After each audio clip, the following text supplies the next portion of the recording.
ओम नमो नारायणाय नमः। जय मा लक्ष्मी। बंधुरा आज 6 अक्टोबर 19 आश्विन सोमवार। आज के दिने हयतो अनेकेई पालन करछेन कोजागरी लक्ष्मी पूजार व्रत। दुर्गा पूजा शेष होतेई कोजागरी लक्ष्मी पूजार तोड़जोड़ शुरू हो जाए।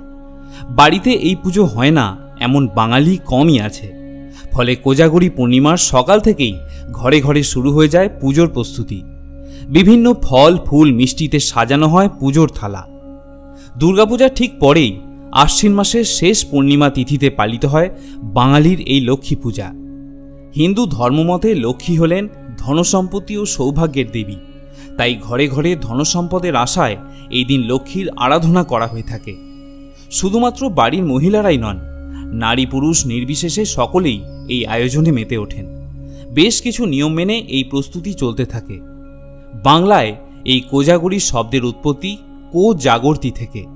एर आक्षरिक अर्थ हलो के जेगे आछो। हिंदू शास्त्रे कथित सम्पत्ति और समृद्धिर देवी मा लक्ष्मी आश्विनेर शेष पूर्णिमाय स्वर्ग थेके मर्ते नेमे आसेन।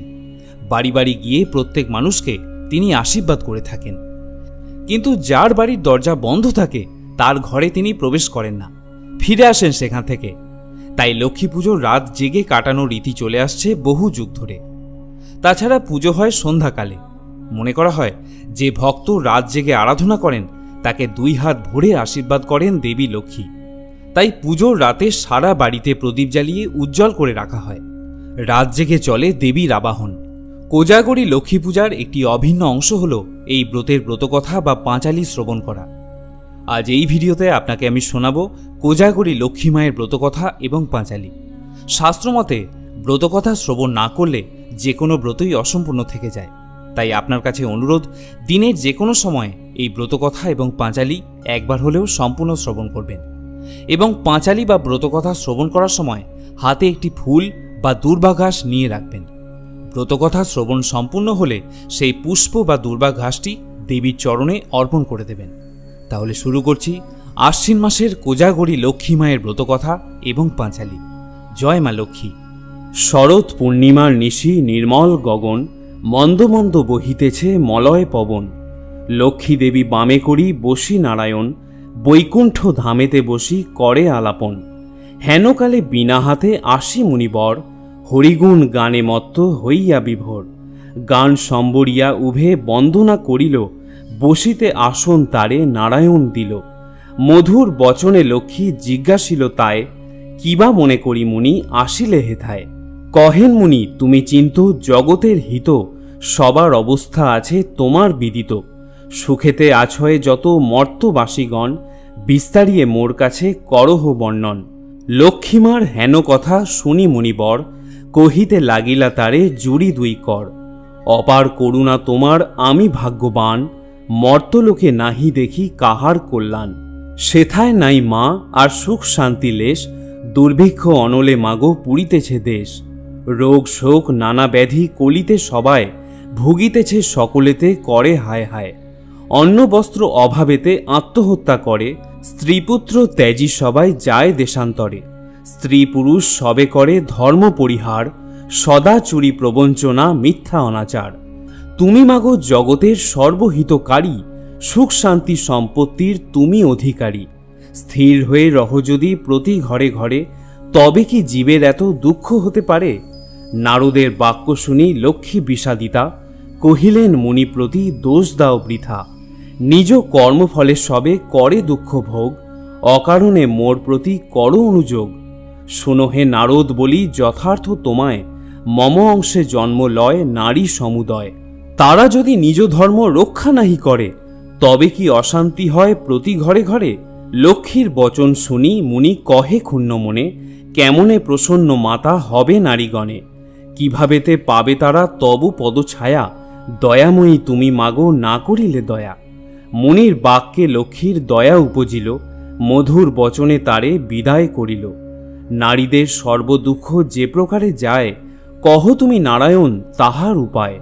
শুনিয়া লক্ষ্মীর বচন কহে লক্ষ্মীপতি, কি হেতু উতলা প্রিয়ে স্থির কর মতি। প্রতি গুরুবারে মিলি যত বামাগণে, করিবে তোমার ব্রত ভক্তিযুক্ত মনে। নারায়ণের বাক্যে লক্ষ্মী অতি হৃষ্ট মন, ব্রত প্রচারিতে মর্তে করিল গমন। মর্তে আসি ছদ্মবেশে ভ্রমে নারায়ণী, বনমধ্যে দেখিলেন বৃদ্ধা বসিয়া আপনি। সদয় হইয়া লক্ষ্মী জিজ্ঞাসিল তারে, কহ মাগো কি হেতু এঘোর কান্তারে। বৃদ্ধা কহে, শোনো মাতা আমি অভাগিনী। কহিল সে লক্ষ্মী প্রতি আপন কাহিনী। পতি পুত্র ছিল মোর লক্ষ্মীযুক্ত ঘর, এখন সব ছিন্ন ভিন্ন যাতনাই সার। যাতনা সহিতে নারী এসেছি কানন, ত্যাজিব জীবন আজি করেছি মনন। নারায়ণী বলে, শোনো আমার বচন, আত্মহত্যা মহাপাপ নরকে গমন। যাও মা গৃহেতে ফিরি, কর লক্ষ্মী ব্রত, আবার আসিবে সুখ তব পূর্বমত। গুরুবারে সন্ধ্যাকালে মিলি এওগণ, করিবে লক্ষ্মীর ব্রত করি এক মন। কহি বাছা পূজা হেতু যাহা প্রয়োজন, মন দিয়া শুনিলও আমার বচন। জল পুণ্য ঘটে দিবে সিঁদুরের ফোঁটা, আম্রের পল্লব দিবে তাহে এক গোটা। আসন সাজায় দিবে তাতে গুয়াপান, সিঁদুর গুলিয়া দিবে ব্রতের বিধান। ধূপ দ্বীপ জ্বালাইয়া রাখিবে ধারেতে, শুনিবে পাঁচালি কথা দুর্বালয়ে হাতে। এক মনে ব্রত কথা করিবে শ্রবণ, সতত লক্ষ্মীর মূর্তি করিবে চিন্তন। ব্রত শেষে উলুধ্বনি দিয়ে প্রণাম করিবে, এও গণে সবে মিলি সিঁদুর পরিবে। দৈবযোগে একদিন ব্রতের সময়, দিন দুঃখী নারী একজন আসিয়া উপনীত হয়। পতিতার চিররুগ্ন অক্ষম অর্জনে, ভিক্ষা করি অতি কষ্টে খায় দুইজনে। অন্তরে দেবীরে বলে আমি অতি দীনা, স্বামীরে করমা সুস্থ আমি ভক্তিহীনা। লক্ষ্মীর প্রসাদে দুঃখ দূর হইল তার, নীরগ হইল স্বামী ঐশ্বর্য অপার। কালক্রমে শুভক্ষণে জন্মিল তনয়, হইল সংসার তার সুখের আলয়। এইরূপে লক্ষ্মী ব্রত করি ঘরে ঘরে, ক্রমে প্রচারিত হল দেশ দেশান্তরে। করিতে যেবা দেয় উপদেশ, লক্ষ্মী দেবী তার প্রতি তুষ্ট সবিশেষ। এই ব্রত দেখি যেবা করে উপহাস, লক্ষ্মীর কোপেতে তার হয় সর্বনাশ। পরিশেষে হলো এক অপূর্ব ব্যাপার, যেভাবে ব্রতের হয় মাহাত্ম্য প্রচার। বিদর্ভ নগরে এক গৃহস্থ ভবনে, নিয়োজিত বামাগণ ব্রতের সাধনে। ভিন্ন দেশবাসী এক বণিক তনয়, আসিয়া উপস্থিত হল ব্রতের সময়। বহুল সম্পত্তি তার ভাই 5 জন, পরস্পর অনুগত ছিল সর্বক্ষণ। ব্রত দেখি হেলা করি সাধুর তনয়, বলে এ কিসের ব্রত, এতে কিবা ফল হয়। বামাগণ বলে শুনি সাধুর বচন, লক্ষ্মী ব্রত করি সবে সৌভাগ্য কারণ। সদাগর শুনি ইহা বলে অহংকারে, অভাবে থাকিলে তবে পুজিব উহারে। ধন জন সুখভোগ যা কিছু সম্ভব, সকল আমার আছে আর কিবা অভাব। কপালে না থাকে যদি লক্ষ্মী দিবে ধন, হেন বাক্য কভু আমি না করি শ্রবণ। ধন মদে মত্ত হয়ে লক্ষ্মী করি হেলা, নানা দ্রব্যে পূর্ণ তরি বাণিজ্যেতে গেলা। গর্বিত জনেরে লক্ষ্মী সইতে না পারে, সর্বদুঃখে দুঃখী মাগো করেন তাহারে। বাড়ি গেল ঘর গেল ডুবিল পুণ্য তরি, চলে গেল ভাতৃভাব হল যে ভিখারি। কি দোষ পাইয়া বিধি করিলে এমন, অধম সন্তান আমি অতি অভাজন। সাধুর অবস্থা দেখি দয়াময়ী ভাবে, বুঝাইব কেমনে ইহা মনে মনে ভাবে। নানা স্থানে নানা ছলে ঘুরাইয়া ঘানি, অবশেষে লক্ষ্মীর ব্রতের স্থানে দিলেন আনি। মনেতে উদয় হল কেন সে ভিখারি, অপরাধ ক্ষম মাগো কুপুত্র ভাবি। অহংকার দোষে দেবী শিক্ষা দিল মোরে, অপার করুণা তাই বুঝালে দিনেরে। বুঝালে যদি মা মাগো রাখো গো চরণে, ক্ষমা করো ক্ষমাময়ী আশ্রিত জনেরে। সত্য রূপিণী তুমি কমলা তুমি যে মা, ক্ষমাময়ী নাম তব দিনে করি ক্ষমা। তুমি বিনা গতি নাই এতিন ভুবনে, স্বর্গেতে স্বর্গের লক্ষ্মী ত্রিবিধ মঙ্গলে। তুমি মা মঙ্গলা দেবী সকল ঘরেতে, বিরাজিছ মা তুমি লক্ষ্মী রূপে ভূতলে। দেব নর সকলের সম্পদ রূপিণী, জগৎ সর্বস্ব তুমি ঐশ্বর্যদায়িনী। সর্বত্র পূজিতা তুমি ত্রিলোক পালিনী, সাবিত্রী বিরিঞ্চিপুরে বেদের জননী। ক্ষমা করো এ দাসের অপরাধ যত, তোমা পদে মতি যেন থাকে অবিরত। শ্রেষ্ঠ হতে শ্রেষ্ঠ তারা পরমা প্রকৃতি, কোপাদি বর্জিতা তুমি মূর্তিমতি ধৃতি। সতী সাধ্বী রমণীর তুমি মা উপমা, দেবগণ ভক্তি মনে পূজে সবে তোমা। রাস অধিষ্ঠাত্রী দেবী তুমি রাসেশ্বরী, সকলের তব অংশ যত আছে নারী। কৃষ্ণ প্রেমময়ী তুমি, কৃষ্ণ প্রাণাধিকা, তুমি যে ছিলে মাগো দাপরে রাধিকা। প্রস্ফুটিত পদ্মবনে তুমি পদ্মাবতী, মালতী কুসুম গুচ্ছে তুমি মা মালতী। বনের মাঝারে তুমি মাগো বনরানী, শতশৃঙ্গ শৈলপরী শোভিত সুন্দরী। রাজলক্ষ্মী তুমি মাগো নরপতি মুড়ে, সকলের গৃহে লক্ষ্মী তুমি ঘরে ঘরে। দয়াময়ী ক্ষেমঙ্করী অধম তারিণী, অপরাধ ক্ষমা করো দারিদ্র বারিণী। পতিত উদ্ধার করো পতিত পাবনী, অধম সন্তানে কষ্ট না দিও জননী। অন্নদা বরদা মাতা বিপদ নাশিনী, দয়া করো এবে মোরে মাধব ঘরণী। এই রূপে স্তব করি ভক্তিপূর্ণ মনে, একাগ্র মনেতে সাধু ব্রত কথা শোনে। ব্রতের শেষে নতশিরে করিয়া প্রণাম, মনেতে বাসনা করি আছে নিজ ধাম। গৃহেতে আসিয়া বলে লক্ষ্মী ব্রত সার, সবে মিলি ব্রত করো প্রতি গুরুবার। বধূরা অতি তুষ্ট সাধুর বাক্যেতে, ব্রত আচরণ করে স্বভক্তি মনেতে। নাসিল সাধুর ছিল যত দুষ্ট সহচর, দেবীর কৃপায় সম্পদ লোভিল প্রচুর। আনন্দে পুণ্যিত দেখে সাধুর অন্তর, পুণ্যতরী উঠে ভাসি জলের উপর। সাধুর সংসার হল শান্তি ভরপুর, মিলিল সকলে পুণ্য ঐশ্বর্য প্রচুর। এভাবে নরলোকে হয় ব্রতের প্রচার, মনে রেখো সংসারেতে লক্ষ্মী ব্রত সার। এ ব্রত যে রমণী করে এক মনে, দেবীর কৃপায় তার পুণ্য ধনে জনে।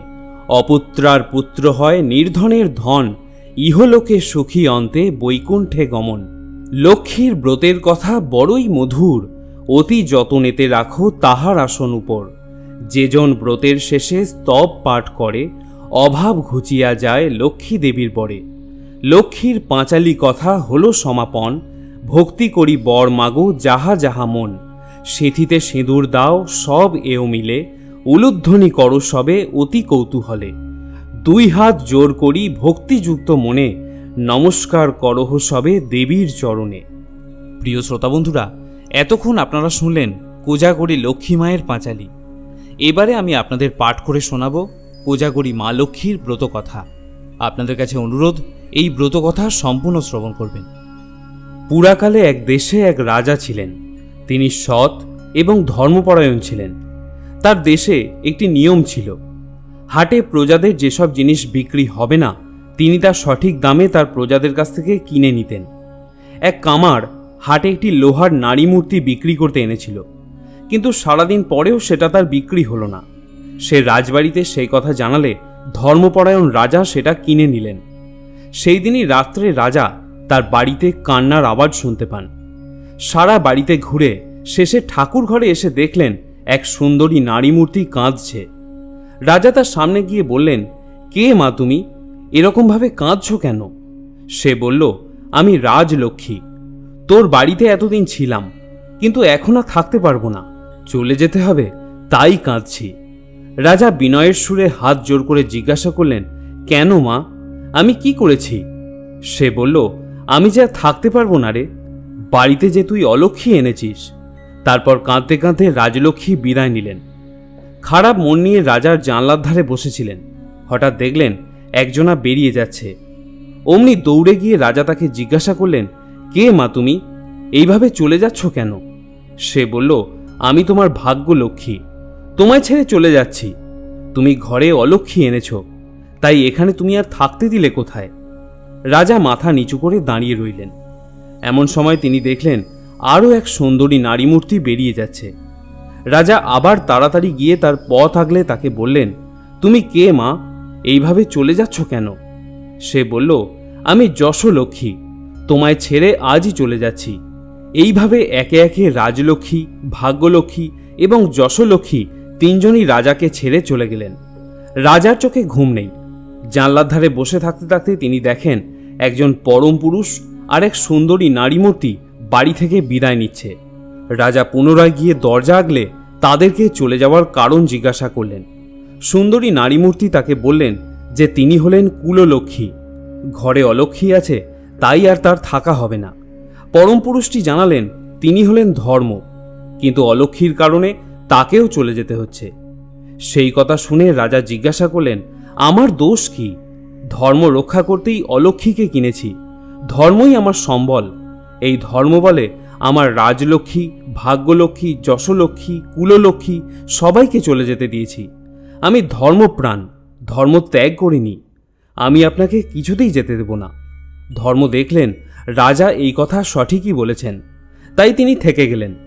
কিন্তু রাজার অবস্থা দিন দিন খারাপ হতে শুরু করলো। তার সব সুখ সম্পত্তি বৈভব চলে যেতে থাকলো। রাজ সম্পত্তির অভাব রাজাকে ক্রমশ গ্রাস করতে থাকে। রানী যেদিন যেমন হয় তাই যত্ন করে রাজাকে খাওয়াতে থাকেন। রাজা খেতে বসলেই পঙ্গপালের মতো পিঁপড়ের দল থালার চারদিকে ঘিরে বসত। রাজা প্রতিদিন তার খাবারে ঘি খেতেন, কিন্তু অর্থের অভাবে রাজা রানীকে ঘি দিতে বারণ করলেন। এরপর থেকে রাজা যখনই খেতে বসেন, খাবার থালার চারিদিকে পিঁপড়ের দল এসে জড়ো হতো, কিন্তু খাবারে তাদের কিছুতেই রুচি হয় না। তাই দেখে এক পিঁপড়ে বলে, ওই অলক্ষ্মীর জন্যই রাজা এমন গরিব হয়ে পড়েছে, এমনকি তার খাবারে ঘি পর্যন্ত জুটছে না।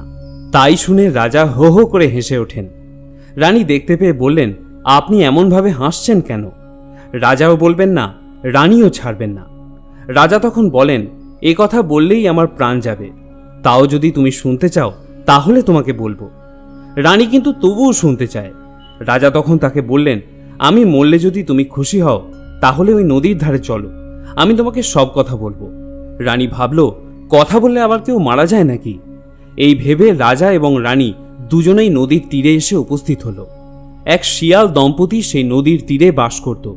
হঠাৎ শিয়ালিনী শিয়ালকে বলল, ওই দেখো, জলে মরা ভেসে যাচ্ছে, নিয়ে এসো, দুজনে খাওয়া যাবে। তাই শুনে শেয়াল বলল, আমি কি রাজার মতো বোকা নাকি যে রানীর কথায় প্রাণ দিয়ে দেব? রাজামশাই সেই কথা শুনতে পেয়ে রানীকে সেখানেই রেখে সেই স্থান পরিত্যাগ করলেন। রানী কাঁদতে কাঁদতে নদীর ধারেই থেকে গেলেন। এইভাবে অনেক দিন পার হয়ে যায়। দেখতে দেখতে আশ্বিন মাসের পূর্ণিমা তিথি এসে পড়ে। রানী দেখলেন নদীর ঘাটে শঙ্খ, ঘণ্টা, ধূপ, ধুনো এইসব দিয়ে কারা যেন পুজো করছে। রানী এগিয়ে এসে মেয়েদের জিজ্ঞাসা করল যে তারা এখানে কি করছে। তখন তারা বলল, আশ্বিন মাসের পূর্ণিমার কোজাগরী লক্ষ্মী পূজা করছে, এবং সঙ্গে এও জানালো এই পূজা করলে অলক্ষ্মী দূর হয়, মা লক্ষ্মীর কৃপাদৃষ্টি লাভ হয়। তাই শুনে রানী তাদের কাছ থেকে কিছুটা রং মাখানো পিটুলি চেয়ে নিলেন এবং তাই দিয়ে একটি লক্ষ্মীর মূর্তি গড়ে তাকে নারকেল, চিঁড়ে, তালের ফোঁপর দিয়ে পূজা করলেন। তারপর গল্প গান করে সারা রাত জেগে কাটালেন। ওইদিকে রাজবাড়িতে যে লোহার অলক্ষ্মী ছিল, সকাল হতেই তা কোথায় গেল কেউ তা জানতে পারল না।